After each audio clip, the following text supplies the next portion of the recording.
What's up, Outlaws? Today you're tuning in to the Last American Outlaw podcast. If you're listening to it on podcast, we appreciate you. Share it with all your friends. If you're watching on YouTube, share this with your friends too.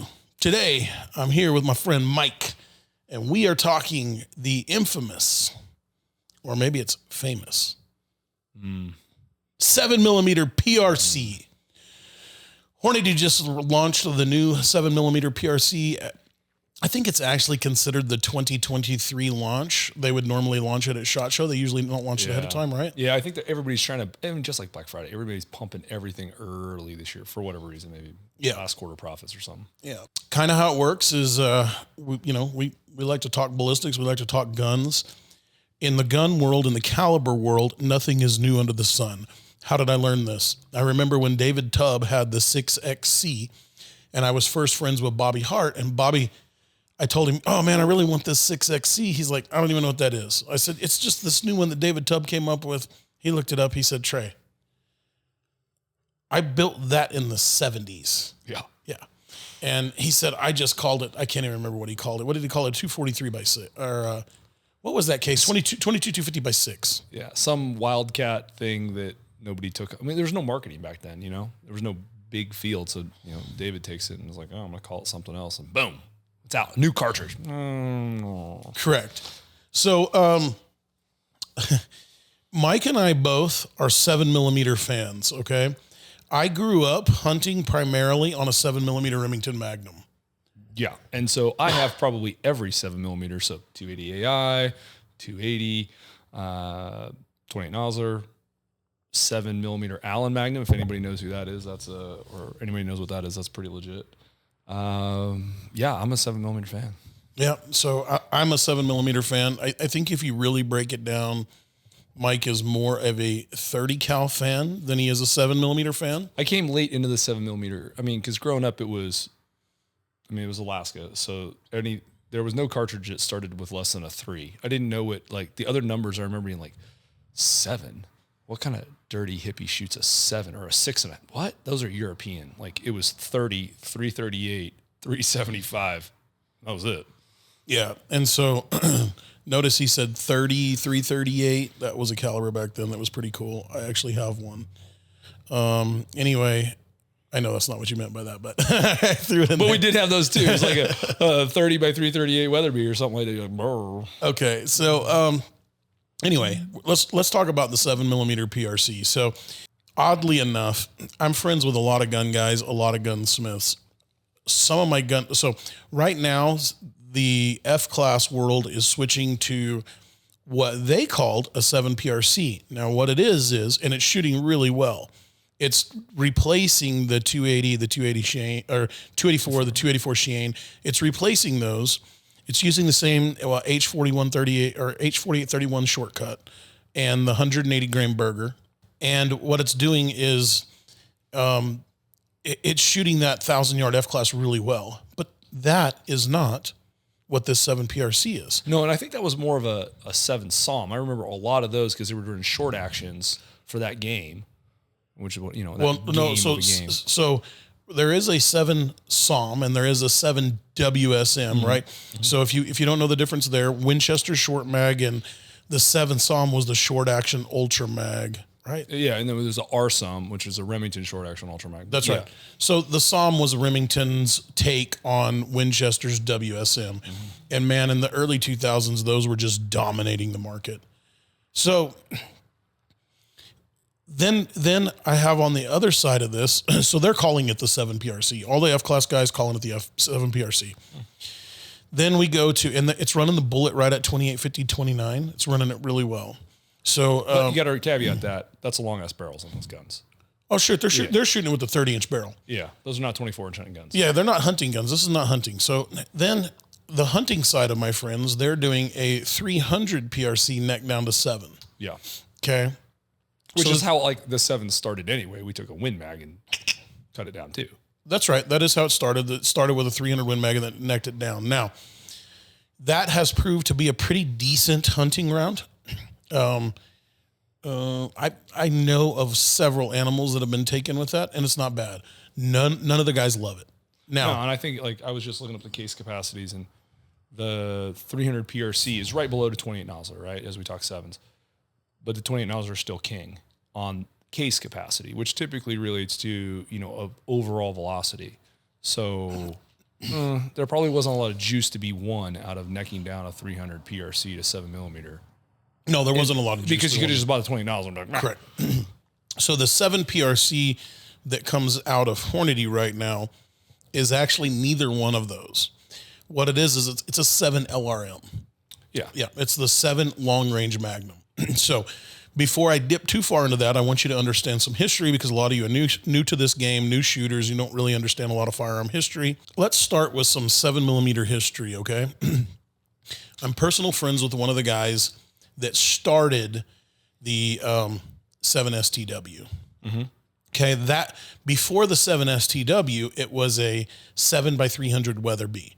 So what they did was, in Maryland, they were shooting doe deer, and there was no limit on them back then. And so they had this. They made the 7x300 Weatherby. They just necked the 300 Weatherby down, which is what a 257 is, right? Mm-hmm. It's what a 264 Weatherby is. It's what a. I mean, well, you can go back even farther and be like, it all started with an H&H Magnum. That's why it's a Magnum bolt face, belted, because back then that's what they needed. They thought that needed, and then they just started necking shit down and adding shoulder. And then when you wanted to neck it down, but you wanted to keep more case, you bumped the shoulder forward, Yeah. And yeah, that's why you had those little itty bitty short necks on like STW, short little bullet stack, massive powder column. Yeah. So what was happening was they were trying to shoot these doe. Now, this was back before the time of dialing scopes. Mm-hmm. We didn't have the new loophole Mark V or the Leica PRS or Night Force. Like, that didn't exist. Oh yeah, the first like dial scope was a Mark IV, I think. God, yeah. Yeah, it just in the 80s, it was not a thing. I mean, I have in the 70s when this really came out, it wasn't a thing at all. At all. I have the original Weatherby scope my old man brought back from 1970 in Germany, and there ain't no dials. It's like a crosshair. So those guys were masters at Kentucky windage, right? I mean, to this day, my dad and my brother are masters at Kentucky windage. I actually was until I got into precision shooting. Yeah. And it screws up my brain. Yeah, it screws up my brain too. It's got. So anyway, they invented it to shoot a 150 grain bullet, and shoot that bullet at 3,475 feet per second. And the idea of it was that they could lay the crosshairs on the back of the animal, touch it off, and drop them at 500 yards. That was what the 7x300 Weatherby did. Then, because there were so many variations of the reamer, 7 STW came about, and Sammy actually picks up 7 STW. So they have 7 STW. 7 STW is wildly popular with hunters for years, all the way up until the point where we start getting these better bullets. So something that we don't understand is we always think that these companies are trying to come out with new stuff just to try to make you buy stuff. Of course they are. Because if you stop buying stuff, the industry goes away, right? So you have to buy stuff or the industry goes away. We would still be shooting. If you stopped on the only gun you needed, then you only need a Winchester Pre-64. You would have 30-06. Yeah, you would have a 30-06. That's all you need, right? And if you bought down on it, you'd have a bunch of Remington Corlock from 1965. And you'd be like, Meh. That's right. And it killed deer, it killed elk. It would still kill them today, right? Yeah, it still works today. So what they've done, though, is powders have gotten where they burn more efficiently, where we don't have to use as much. It's making it where you can get faster speeds out of heavier bullets. And it's making it where you can go down on barrel length so that we can start putting silencers on them, or easier to just carry around the woods, or easy to carry inside your truck or a buggy, right? Mm-hmm. And the silencer world is the next world that's coming onto guns. I mean, I've got CGS silencers on all my rifles. Now, I don't want to shoot a gun if it doesn't have a silencer on it anymore, just because my hearing damage is so bad. Yeah. It's not even a recoil. And they do mitigate the recoil, but no. Yeah. That's what it is. Okay. They all have silencers, pistols. So then 28 Nosler comes along, okay? And 28 Nosler today, if you were talking to, I would say, the average hunter, I would say, and they would say, they would ask, what is the best caliber to hunt with? They would say it's 28 Nosler. Mike will tell you it's probably a 28 Nosler. What they did, it's the same case capacity, so it's no different than a 7x300 Weatherby or a 7 STW. They just brought the neck down a little bit so that you can shoot a heavier bullet out of it. Yeah, those older cartridges, like even my first Weatherby 7, from 1970, or the STWs, they didn't have 195 grain bullets that are almost 2 inches long. So you didn't have a throat for it. You didn't have a magazine length for it. I mean, the magazine length is determined by the overall action length ultimately, right? Like we can play around, but basically 4 inches is that's the absolute max overall length you're going to shove in a long action. Why? Because we did it. So when you wanted to put like a 195 and you had that little itty bitty neck on an STW, that bullet, it's just too damn long. So you had to bring the shoulder back. You had to increase the length of the neck. Kind of had to blow out that case. That's why it's like a rebated case. To get the same capacity. It does the same thing, but Sammy specs a reamer based on a bullet too. So it's set up for a whatever X bullet, like back in the day, 150 or something. So that doesn't mean you can't put a 195 in there, but it might be just shoved in that powder column, or you need to get a special reamer. So Sammy spec would say you couldn't put that bullet in there. That's correct, yeah. If you took a 7 STW built in the 70s, the 80s, and you brought it today and tried to put the 195 Burger in there, it wouldn't fit. Yeah, most of that bullet would be inside the case, correct, and it would just wouldn't work right. So you'd have to add a reamer and add more free bore in there. Okay, so back on topic here. So we now have the 28 nozzler that we consider like a standard in long range. One of the reasons it's great for long range is you can either shoot a lighter bullet in there and still do the Kentucky windage and hold over the top of their back and touch it off and hit them. You can also do a heavier bullet and do extreme long range very well. Yeah. And 28 nozzler is really good. Okay. Now, where did we get the 7 LRM? So my understanding of this is I remember when G7 Gunworks was doing all their videos, and it started with the Best of the West guys, and Best of the West started with 7 Rem Max. I just remember that because they introduced the Burger 180. I was like, what in the world is this? Like, this is way different. G7 a little bit later, and they were still shooting 7s. But then they needed to be a little different. There was some maybe what they perceived as drawbacks to the 7 Rem Mag in the 28 nozzler. So then they built that 7 LRM. Kind of not Goldilocks, but it's shorter. You get more ability in your magazine to long seat a bullet. Case capacity wise, it's a little over a 7 Rem Mag, but it's definitely below a 28 nozzler. So I talked to Aaron once. I think it was 2015 maybe, or 2016. I can't remember. If I remember correctly, it was like the 28 nozzler recoiled just a little too much. The 7 mag didn't have enough kick, and the 7 LRM fit right in the middle of both of them. And so it's, 50, 70 feet per second faster than a 7 mag, and 50, 60 feet or 50, 70 feet per second slower than a 28 nozzler. Yeah, I mean, so I pulled the numbers up right here. So like, if you nerding out here, 28 nozzler, 98 grains of case capacity, 7 LRM 82. You jump down to the 7 PRC at 78. The weird outlier, it's not an outlier, but 7 Rem Mag 82, right? So we'll kind of get to where the LRM but that's the LRM is just about the same as a Rem Mag. But back to that discussion we had about Sammy, the 7 Rem Mag was never made to shoot 195s, 180s. So you had to special throat that thing. You had to get a special reamer. You call Dave Kiff and be like, hey, I need a reamer for the 7 Rem Mag in 180s. And he's like, all right, cool. It's not the Sammy spec reamer. It's got more freebore to it. Correct. So what that means is, so I built my dad a 7 mag. And inside the 7 mag, I built him for the 180 hybrids. If you put like a standard Remington core lock in there, it doesn't shoot. Oh yeah, it's way too. It's jumping like a mile. Yeah, it's jumping the lands too much. It will shoot a nozzler bullet though. So yeah, that is a fact. The 7 mag didn't have enough. It wasn't designed for that big portion of the bullet, so they came out with the 7 LRM. Yeah.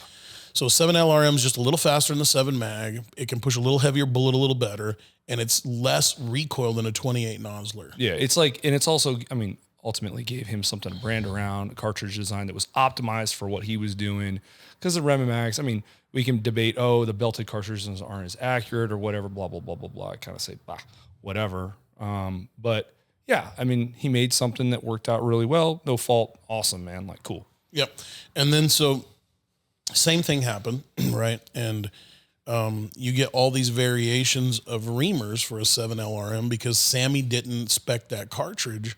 So you can call up JGS, you can call up Claymore, you can call up Manson, you can call up PTG, and you can grab a 7LRM with the bullet or the freebore that you want.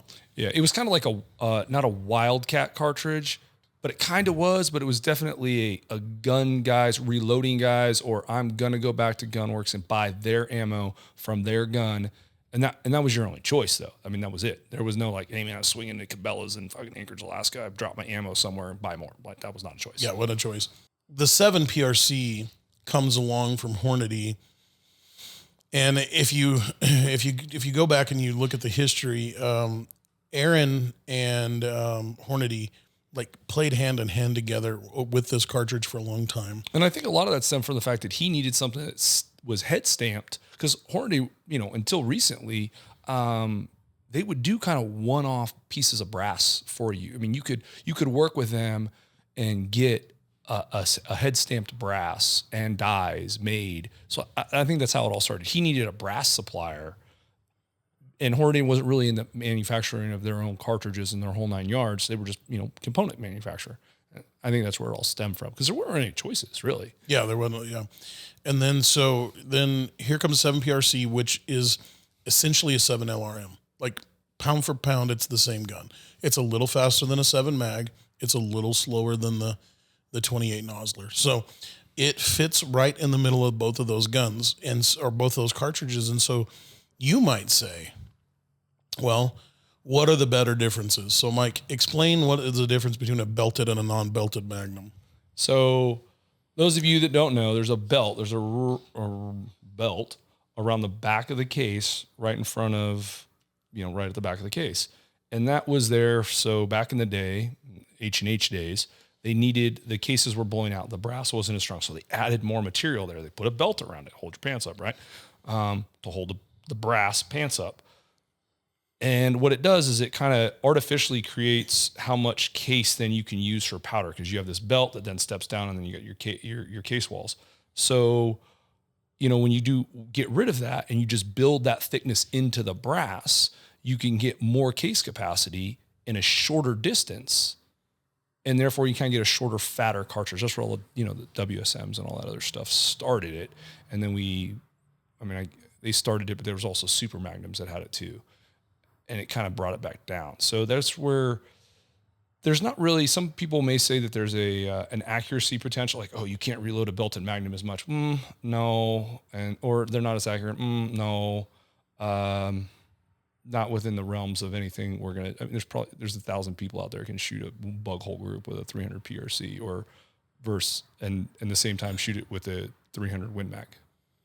So both it doesn't matter. Guns do, yeah, it doesn't matter. Bobby Hart was 1,000-yard bench rest guys back in the day when your bench rest rifle weighed 100 pounds. Today it's 22 pounds. Yeah. Back then it was 100. So they built 100-pound guns. You should see pictures of these aluminum blocks. And he just shot, 300 Weatherby that he made a 30 Hart time after time after time. It's not a big deal. Like, there are some issues. You can blow out the backside of them. Sometimes you need a die that works on it. That's why mostly they neck sized and they didn't fooling 3 size. Yeah, because the way the headspace is set with all the belted Magnums is on the belt thickness. So like a headspace gauge for any belted Magnum is only like that long. It doesn't matter how big the cartridge. Every other case normally headspace off the shoulder. So my 28 nozzle one is bloody that long. That's how big the no-go gauge is. My 300. The belted Magnum 300 Win Mag is this big. It's just a little stubby gauge because headspace is off of that. So if you have a press and a die, it's kind of, you can get some funkiness going on with bumping back the shoulder potentially, but inherent accuracy isn't really we got sniper rifles that shoot 300 Win Mag all day long in tiny little holes, Oh yeah. No, it doesn't, to me, that doesn't change that much. But We also have to look back then. The reloading was neck sizing mostly. When I learned to reload, I learned to neck size until I started shooting with the group that shoots with Eric Cortina, Kenny Padilla, those guys, which are the world champion F-class shooters. I knew nothing about bumping shoulders back. And what was funny is when Eric Cortina did the bumping shoulders back, he got so much hate for that. Nobody was doing it. Everybody today, if you talk to them, they're like, I've been bumping shoulders back. Of course, this is how you do it. I'm like, you just started reloading in the last couple of years, right? I was doing this a decade ago when I was like, okay, I'm going to do it because you tell me to do it and you're the best. And nobody was talking about it. And then he made a video. And then back then, everybody had a hard time. They were like, there's no way you do this. You have to neck size. And then... Oh yeah, we either full length sized or we neck sized, and we would run the die out more. I mean, this is rock chunker stuff, Weatherbees, any of this other stuff. Because Weatherby, you can't really bump the shoulder because it's rounded.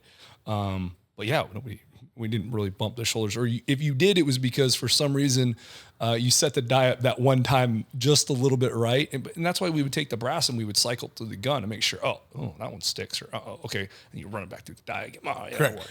And then when you set shoulders back now, when we set shoulders back, all of our brass runs through there because I set the shoulder back tooth out. Exactly. No issue. Yeah. So we don't have that problem anymore, but it was a problem. So it still in my 30 heart, and because the only dies that I have is I neck size or full, like neck size, full length, I think, right? Every third one you full length. I still have to do that with that one. And you still have to check every round and make sure it'll shut, or they just won't shut, and it won't work from one rifle to another, right? Oh, absolutely. At all. Yeah, God no. But that's how those big magnums worked, and that's cool. That's how it works.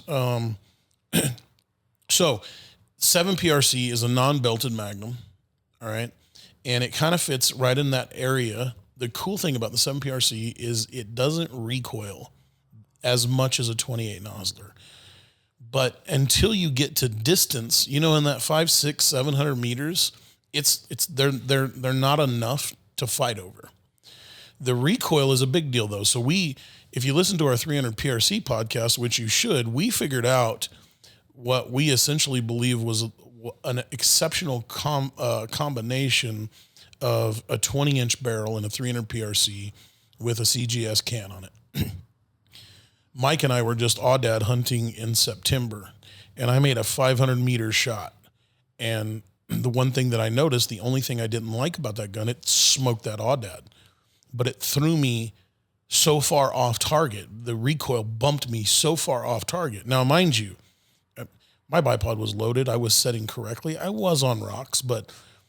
It was a field position, but it was not like, okay, yeah. It was a pretty damn good field position. That's right. And so I make the shot on this aoudad, and the aoudad gets up and starts moving. I couldn't find the aoudad again because the gun knocked me so far off target. Oh, yeah. You had to I remember telling you, dial back on your power. And I had already dialed back. I just couldn't figure out where he was. Yeah. In relation to where I was looking, because I was like, there's no way he went that far. Yeah. Well, now that I'm looking and going back through life, I'm like, okay, what I realize is that 20-inch 300 PRC is a little jumpy. Oh, yeah. Yeah. I mean, there's no cheating physics. And this is like, so same aoudad hunt. I took my 280 AI, dropped one, and shooting a suppressor, good field position, bipod loaded. I was shooting down, pretty steep angle. Boom. It's a 280 AI shooting 168s at 2850. It's kind of downloaded. No recoil. Like I built it so my kids could shoot it. My little girls could shoot it. I don't come off target at all. It's very, very comfortable to shoot, but it doesn't have the power that those other cartridges have. So, you got to play that range in there. But so I guess what I'm saying is there's no way to cheat physics. So when we took the 300 PRC, it's still pumping out case capacity wise. It's way up there. It's 28 Nosler. It's 90 something grains of powder. And we're shooting 220s, 212s. I mean, they're not small pills. We're shooting them pretty fast. And if you're trying to put that in a 7-pound hunting rifle, or in this case, I think Sway's gun was like 9 or 10, maybe it's a little bit, but it weighs 11 pounds with the scope. So it's still not a 15-pound, 22-pound sniper rifle. Yeah, it's going to jump. Sure, and it did. It jumped so far off target, I couldn't find the animal. I did find the animal. I finished the animal off. It was fine. And it works for the hunting shot of 1 or 2. Now, if you go back to Gunworks and why they created that 7 LRM, it was to get all they can get out of a caliber, out of a cartridge, and still not have the recoil, still manage the recoil. So if you listen to any of them, they will tell you that they believe 100% that the recoil it gives you the most performance with the least amount of recoil. Now, do I know this? I don't know this. And we'll find out when we shoot it. We will find out when we shoot it, because here's why. We still have the 20-inch PRC, and George Gardner from GA Precision is building me a 7 PRC now. Now, he's not building it on a 20-inch barrel. He's building it on a 22-inch barrel. And I'm going to shoot that bigger Hornady bullet out of it, and we're going to have a side-by-side comparison with our 20-inch 300 PRC versus this, as close to beans as I can get it, because I can't get a 20-inch barrel for like a year. So I'm going to take the 22-inch barrel. I think it would be a waste too anyway. I mean, just personally, I think it would be a waste. And it may be. The 30 calibers work well. 30 calibers work well with shorter barrels. They just do. Yeah, they work. 7 millimeters, in my experience, need a longer barrel. Yeah, a little bit more barrel. But, or a lighter bullet. Yeah, one of the two. Yep. So we're about to have a 7 PRC. I personally like the idea of, we figured out the configuration. So my GA Precision 6.5 PRC right now with the CGS, what is it? The Helios QD. Helios QD. Okay, the 7-inch can works very well to get my gun in and out of the vehicle, in and out of the buggy. Works very well to carry around. 2 inches shorter would be nicer, but I know that it works fine. So this 7 PRC, I know it's going to be fine. Like, I don't need the 7 STW or 28 nozzle or 28-inch barrel on this. I know I can do it with a 22-inch barrel. I know with the can on there, it's still manageable. It's not bad to move around. It's not loud, and it shouldn't jump that much. Now, I do know there are the naysayers of the world. Mike doesn't really believe in the 7 PRC. I wouldn't say, and this is where everybody's like, the podcast got interesting. So I have the 28 nozzler. I shoot it, but it is a long barrel. It's a 26-inch barrel. So you throw a can on the front of that thing. It's a little long.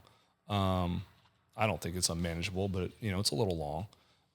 It's not unmanageable if you're carrying it and you're hunting. It's unmanageable when you're moving it in and out of the Can-Am. Getting your places. Yeah, and for me, that's not like that's why the 20-inch PRC and the 300 PRC. I mean, it's going to be a great experiment. I just don't know if I don't want a little bit more speed on my 7mm bullets. And I'm fine with it here's my thinking on the 22-inch 7 PRC. I'm going to shoot those heavy grain bullets out of it, and I'm just going to play with them. If they do well, and I get that my magic number is 2950. If my rifle will run 2950, I'll do it. Why is that my magic number? Many moons ago, I was talking to a gunsmith who built all of Team USA's F-class rifles.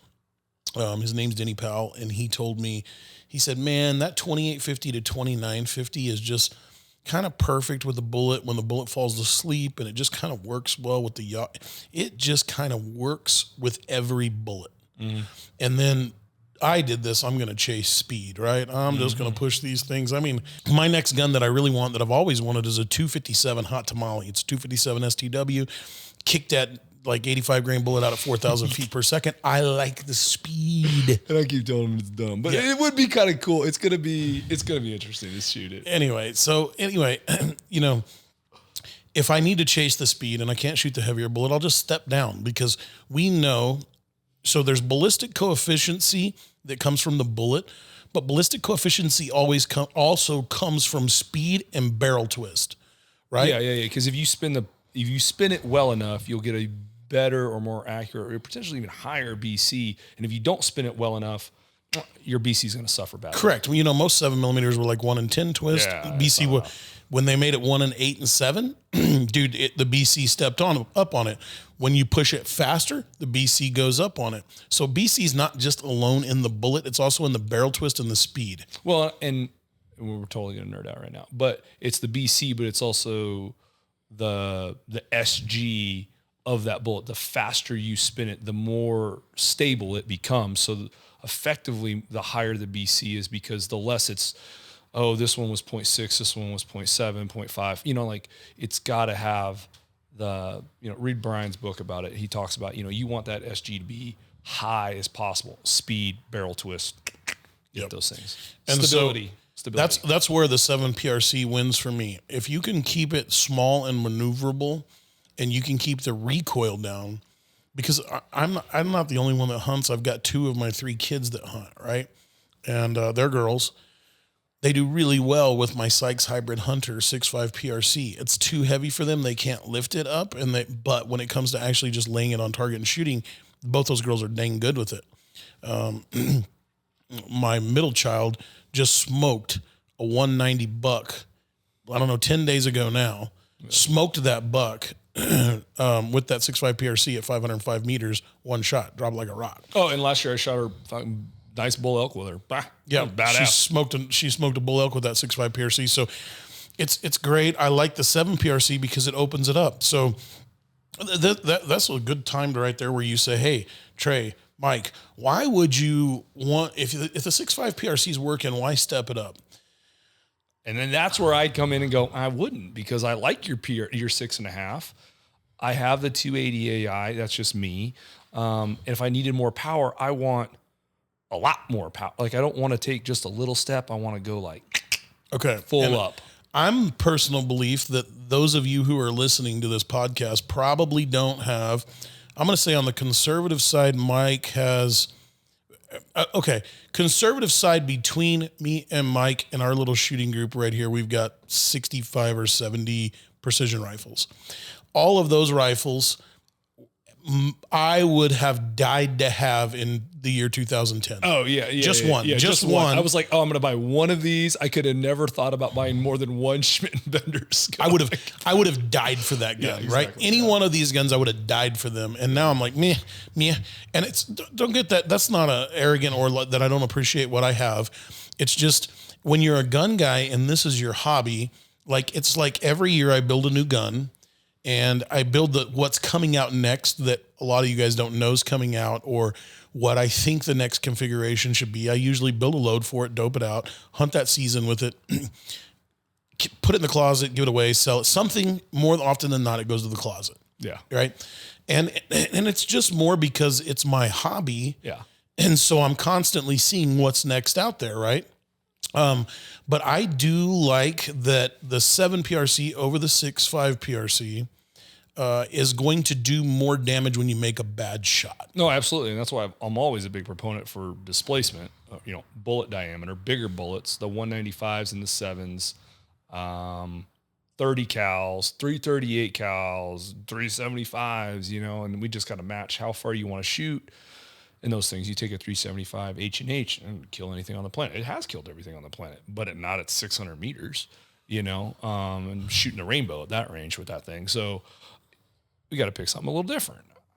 I think there's a place, and I'm just not, I don't know why I wouldn't just do a 7 Rem mag and make the gun 10, 11 pounds. And be like, here's why I wouldn't do a 7 Rem mag. That's a great question. Is like, why not do a 7 Rem mag? Okay. Second question is, why not buy a 7 LRM from Gunworks?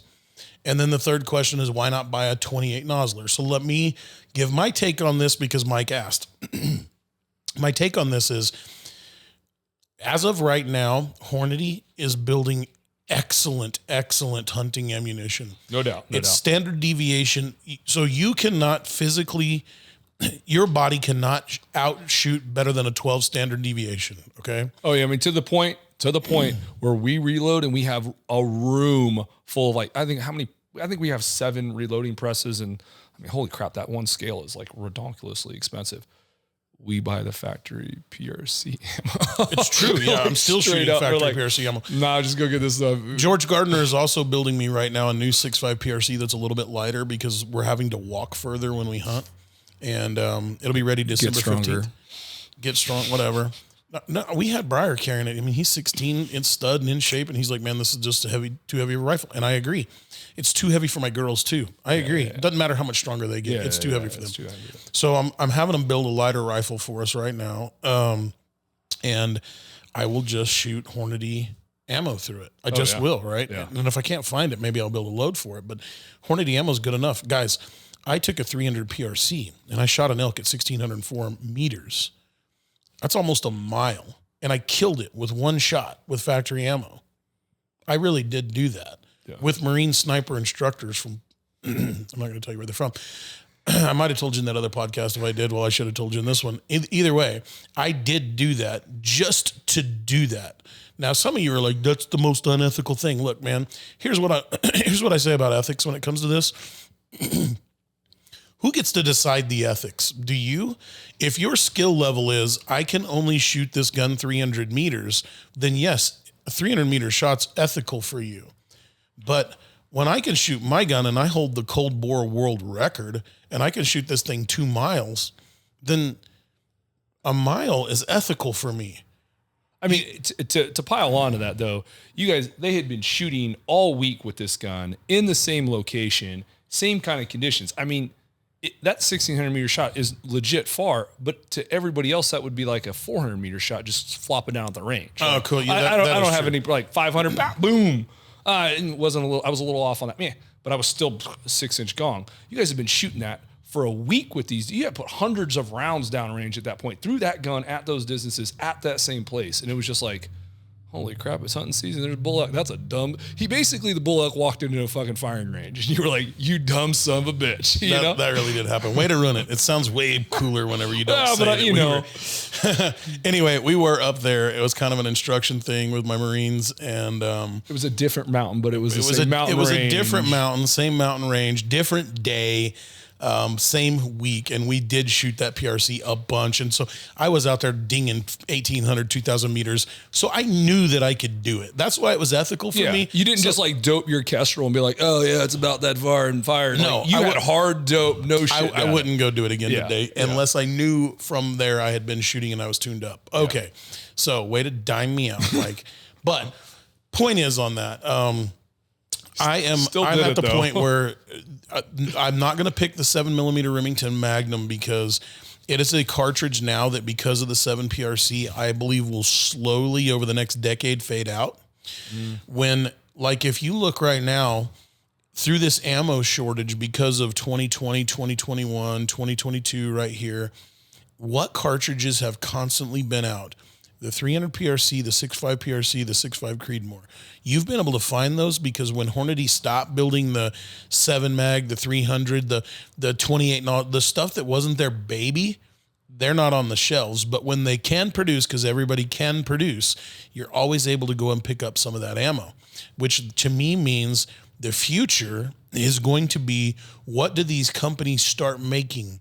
And because Hornady is kind of the biggest machine now. So what you're saying is we're a slave to the cartridge based on what the company wants us to buy or is going to support, I should say. So it's kind of like an iPhone. It's planned obsolescence. Yeah, right? it's planned obsolescence. It's what they want you to do, and we are a slave to that. That is 100% right. Now, I don't think that that's going away anytime soon. So when I say that, we were a slave to, if you think about in my lifetime, if I went to the store, I could buy 300 Win Mag, 7mm Remington Mag, and 270 and 30-06.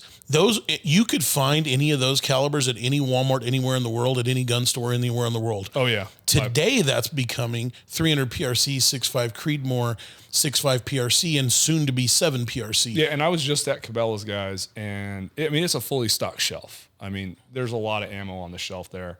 The prices weren't out, are amazing, but there was ammo there, and it was, I was like, well, ELD match, ELDX, Creedmoor, short match. Wait a minute, but it's all of their. So I think it's their, like you said, it's their baby. They're going to promote their baby, whatever. I don't think 7 mag was on the shelf, but there wasn't a lot of great choices in it. Correct. There's not the what I would consider long range choices out there for it anymore. Precision long range, like if back in the day when we wanted that, we had to buy federal premium or federal gold medal match. Or we had to reload. I mean, that's Or what we had to reload. we reloaded. That's what it was. Yeah. And so my dad didn't my dad did reload, and when he ran out of reloads, we went and bought federal premium, right? Yeah. But forever he reloaded and used Remington brass and a Nosler 150 partition. Killed a lot of deer with that gun, man. So I'm a big fan of a 7 mag. I love them, right? I own two or three. I love them. I would hunt with them forever. I just think the new future is going to be the 7 PRC because it offers a little more. It offers less than the 28 Nosler. So if you can't handle the 28 Nosler recoil, or like my brother just bought a 28 Nosler and factory ammo is $110 a box. Oh yeah, it's outrageous. Factory ammo for a 7 PRC is going to float in there about that $50-$60. Yeah, well, yeah, it's going to be 60 something bucks, right? That's what the short PRC, the 6.5 PRC is. It was like $59 at Cabela's just a second ago. So, Okay, and that's still a little high because it is. Pre everything going crazy, it was like $38, right? Yeah. So but either way, it's not the ultra magnums, which are all $100. It's half price or almost half price. So I like it. Half price, better ammo, same overall performance in the distances that you're more than likely going to hunt. And I'll be honest too, my 28 Nosler, I have to reload for it because there are not any good, to me, long range. It's a 195 burger in that gun or nothing. And there's nobody that's making factory ammo for that. That's not a custom boutique. Like I can't go to Nosler's not making that. That's right. Yeah. Burger's not making it. Yeah. So Nosler's making the 175, right? Exactly. That's what, because they did it to make it fast. They made it, fast 400 meter flat gun. That's right. It is, but that's not what I have it for. Correct. So I think the 7 PRC is kind of that. I need really good ammo. I need a good hunting rifle. I need something that's going to work and not beat my shoulder to death.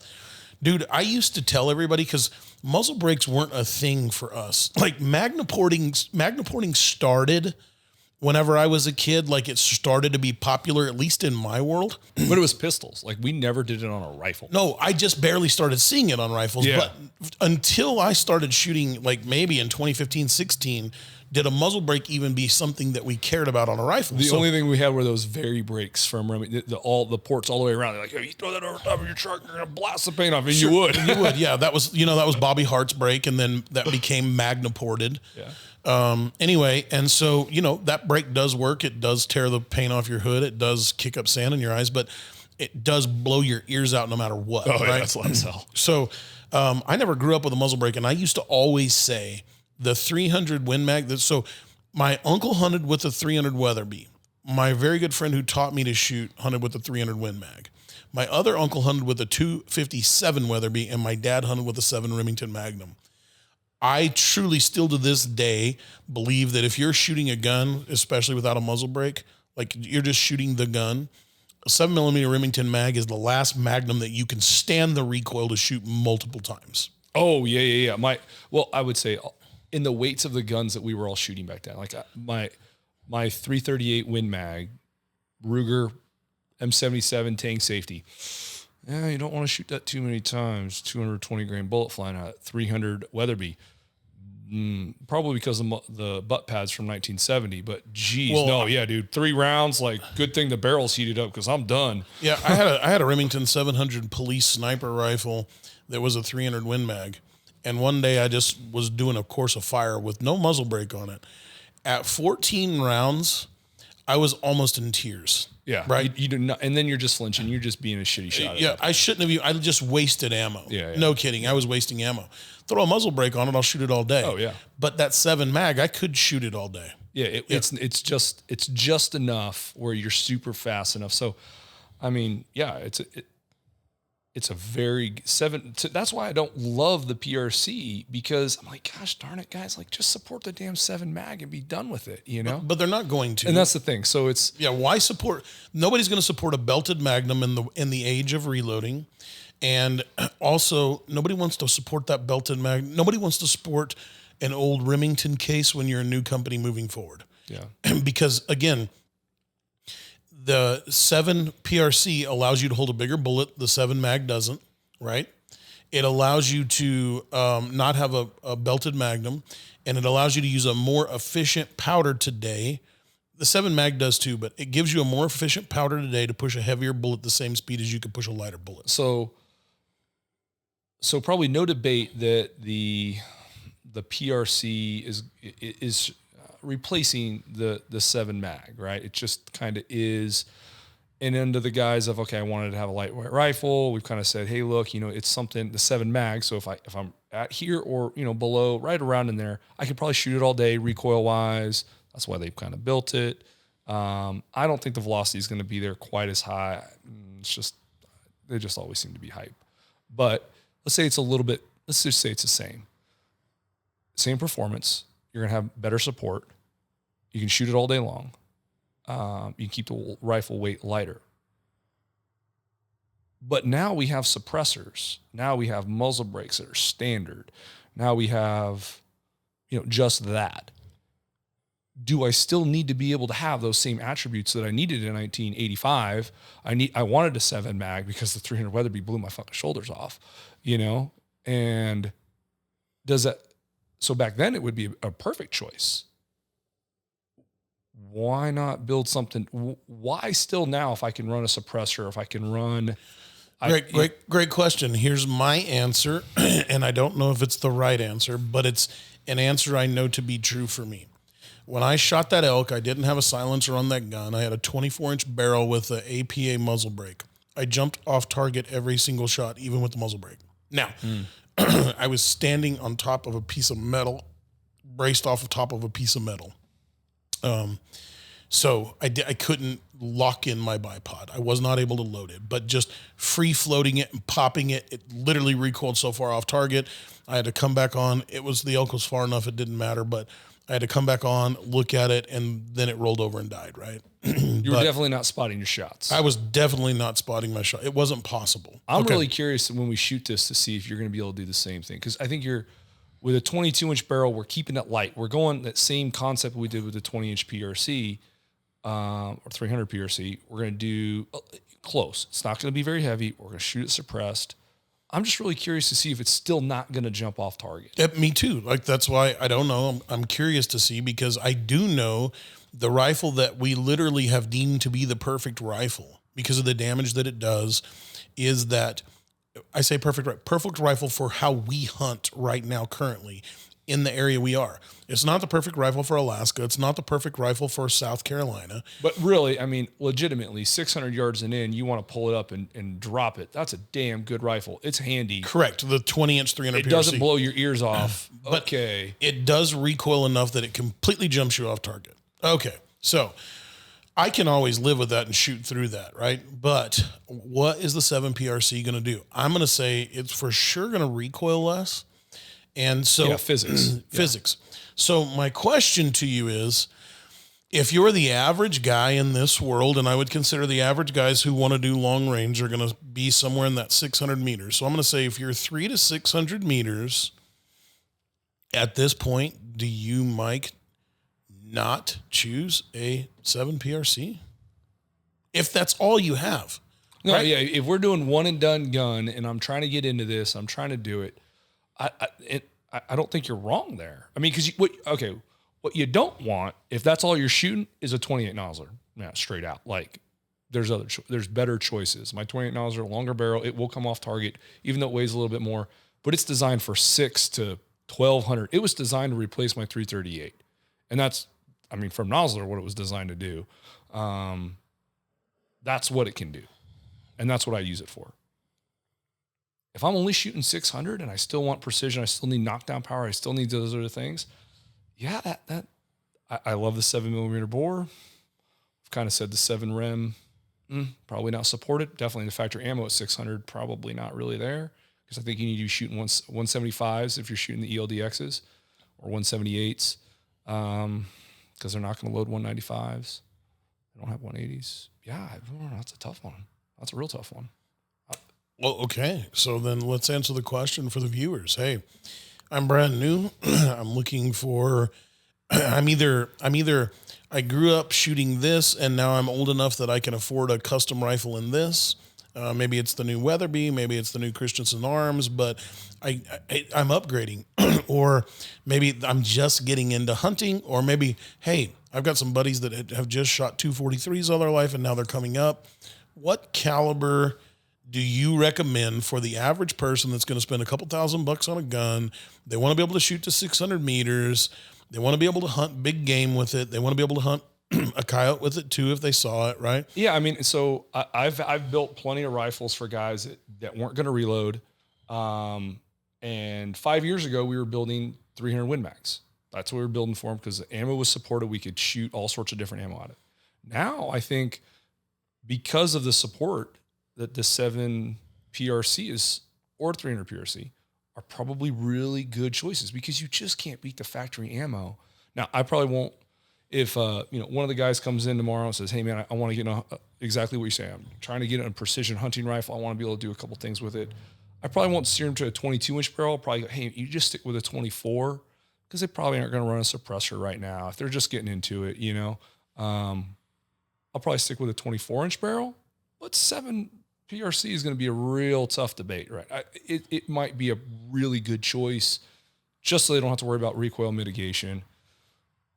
Very supported, definitely killing. If we use the pedigree of the 7 Rem Mag as far as pedigree for killing effectively on game, it's going to do that just great. And if we use the pedigree of the 300 PRC and the ELDXs, along with the 6.5 PRCs, ELDXs, we know the 7 millimeter ELDXs are going to work just great. Oh yeah, they're going to work. So I can tell you right now, if you were buying a rifle today, I'd tell you to buy a 300 PRC because 7 PRC is going to take a while to hit the pipeline of getting ammo out to us. But I think it will be like as you grow, it's a perfect starter because you're going to be able to get good factory ammo. At some point, and I don't know this, Hornady, please send me a line. They're going to build a heavier bullet. They just have to. Everybody else is building a heavier one. But inside the hunting ranges that most people hunt, it doesn't matter. But even if they don't, the nice thing is, okay, let's just say, like most people, they don't just start with thousands of dollars of reloading equipment. They start shooting factory ammo, and then they realize they want more out of the gun or the cartridge, and they start reloading. Well, that 7 gives you the ability to put a 195, a 180 something in there and get that extra. I don't think you're going to give anything up to it, within the distance until you're ready to jump to a whole ultra mag level cartridge. So I think it's a great, because I will say the 300 PRC with the 212s to me is maxed out. It's done, maxed out. Buy that ammo, buy that gun. Don't dick with it. It's a great gun. It is a great. Don't even touch it. I really like it, but I also like the 7 PRC enough that I'm having George build me a $5,200 gun on it. Oh yeah. Now, secondly, what is next? So gunpowder is getting better to where you can shoot heavier bullets faster with less powder. Bullet technology is getting better where there's super ballistic coefficient. We're understanding barrels to where barrel twist can play in your length of your barrel, your amount of powder, your ballistic coefficient, how your bullet works, how it yaws.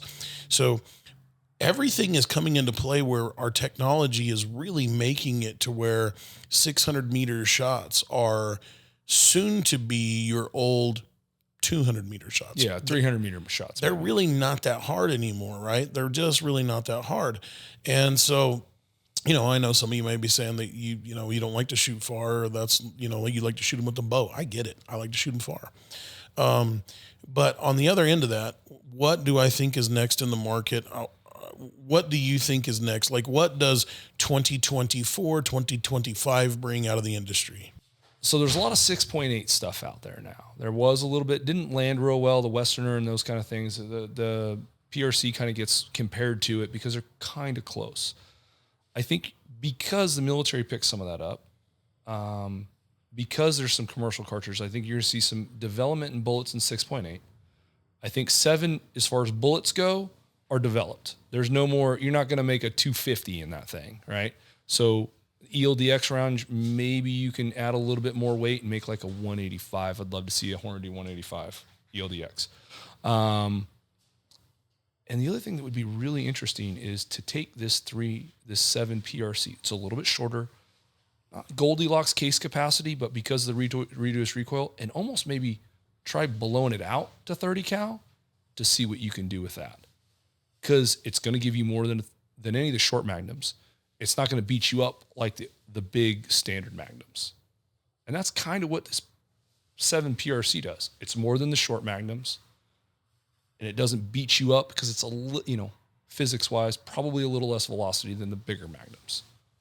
So right in there, I can see a hybrid of a 30 caliber in that kind of medium length cartridge. So if you guys are listening, we just had Nate and Lexa walk in. We've been down here setting up the new office. So here's what I think. This is a toss-up for me. The 25 caliber, everybody is kind of starting the push for the 25 caliber. You see Blackjack Bullets, who's now out of business. They came out with the 131, which was a Sierra Match King. Then you see Burger Match It. Well, now you see this year Hornady brought out a 135. The world's not jumping on them yet, so I don't know that they're going to pick the 25. They're allowing the 25 lovers to go up, but they're not, the world's not jumping on them.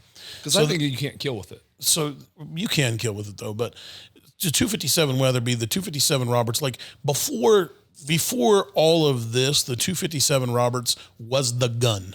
Yeah, right? But I mean, when we start talking about the evolution of people are going to start shooting farther and farther and farther away, you're going to need that 130. Oh, you're right. Yeah. So 25 caliber is like hanging on the edge, okay? 270 or 6.8 is also there kind of hanging on the edge, okay? It doesn't really fill any niche, and the 270 also has never really, it's been a very popular hunting gun, but it's when you compare it to a 7 mag, it's not really there. You compare it to a 300, it's not really there. So it was just kind of that float around. I don't know why you hung in their gun, because they're inherently not as accurate because they never really focused on making great bullets. Exactly. There was never any, there was no good bullet for it. Yep. And so I personally think the next thing we're going to see is we're going to see the Hornady machine probably in 2025. They usually take a couple of years pushing a cartridge. So I think they're going to follow Nosler. Nosler came out with the 6.5, then Nosler came out with they came out with the 30. No, they came out with the 28. 28, then necked it up. Yep, then they had the 30, and then they went back down to the 6.5, and then they went to the 33, and then now they went to the 270, okay? So I think you're going to see something very similar to this. Yeah, you're going to see a 270 PRC. No, I think you're going to see a 338 PRC, which is going to be very close to a 300 Norma.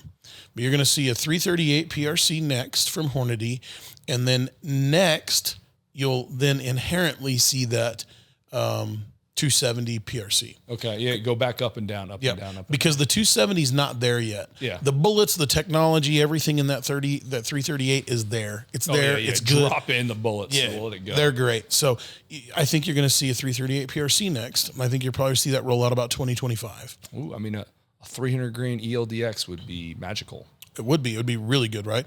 Or magical. It wouldn't be that. It'd be like a 285 grain ELDX. I'll shoot it all day long. Oh yeah, it'd be like, and so this is where you guys are like, why does everybody keep buying new guns? Because I'm a gun guy and I love hunting.